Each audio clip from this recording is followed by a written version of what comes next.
সুবহানাহু ওয়া তাআলা হাদিস বলেন, মান ক্বারাআল কুরআনা ফাস্তাযআহু ফাআহাল্লা হালালাহু ওয়া হাররামা হারামাহু আদখালাহুল্লাহুল জান্নাহ ওয়া শাফা'াহু ফি 'ashratin মিন আহলি বাইতিহি কুল্লুহুম ক্বাদ ওয়াজাবাত লাহুন নার।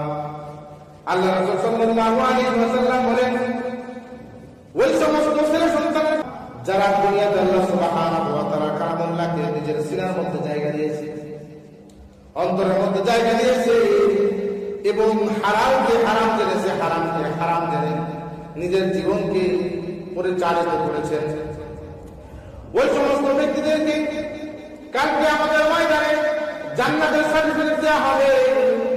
এবং ওই সমস্ত ছেলে সন্তান তাদেরকে আল্লাহ সুবহানাহু ওয়া তাআলা এতটা পাওয়ার দিয়ে দিবেন, ওয়াশাফা'াহু ফি 'ashratin মিন আহলি বাইতিহি কুল্লুহুম ক্বাদ ওয়াজাবাত লাহুন নার।